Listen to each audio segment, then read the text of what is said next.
Оқушылар, бүгін математика сабағын бастаймыз. Сабақтың тақырыбы разрядтан 2 рет аттап өту арқылы жазбаша көбейту және бөлу алгоритмі. Оқулықтың 86-шы бетін ашамыз. Бірінші тапсырмаға қараймыз. Өрнек пен оның мәнін сәйкестендіріп, Қазақстан суретшілерінің аты жөнін анықта. Бірінші, Молдахмет Кенбаев.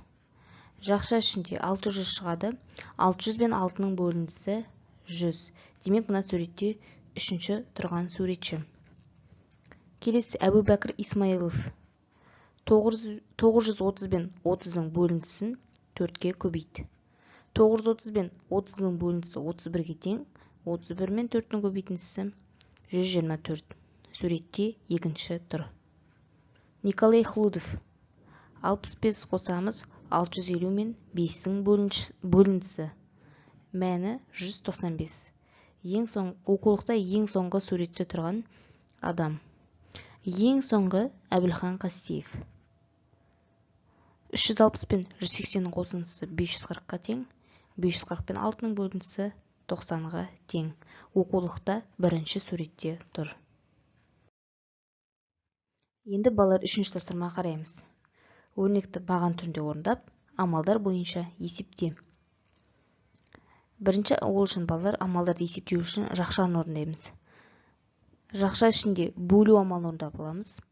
472 мен 8-ның бөліндісі 59-ға тең.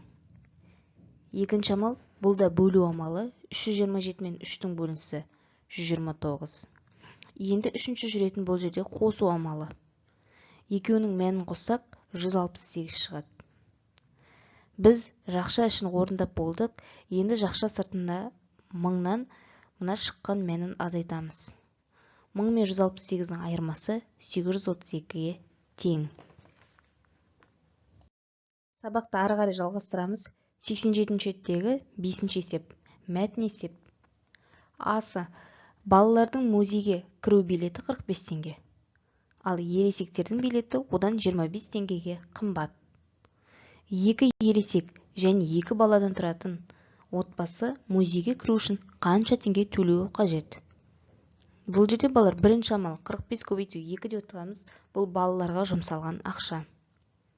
Сонда балаларға 2 билет алу үшін 90 теңге жұмсайды. Ал ересек адам бұдан 25 теңге қымбат. Демек, ересек адамның билеті 70 теңге. Ал 2 билет алсақ 140 теңге. 2 ересек адам және 2 бала барлығы 230 теңге жұмсайды. Бұл бірінші тәсіл шығаруы балалар. Енді екінші тәсіл былай шығаруға болады. Мысалы, 45 қосу жақша ішінде 45 пен 25-ның қосындысы. 45 бұл жерде баланың билеті, ал жақша ішінде 45 қосу 25 бұл ересек адамның билеті. Сонда 115 теңге болады. Ал 115 теңгені 2-ге көбейтеміз, 230 теңге. Себебі балада 2, ересек адамда 2. Мәні 230 теңге шығады. Келесі есептің әсі балалар. Анасы, әкесі және балалары көрмеге келді. Олар кіру билеттеріне 290 теңге төледі. Бұл барлық төленген ақша. Ересектердің билеті 85 теңге, балалардың билеті 40 теңге. Көрмеге қанша бала барды? Бұл жерде балалар анасы әкесі тұр. Демек, 2 адам, ересек адам 85 теңгеден 2 адам 170 теңге төлейді. Ал олар барлығы 290 теңге жұмсаған.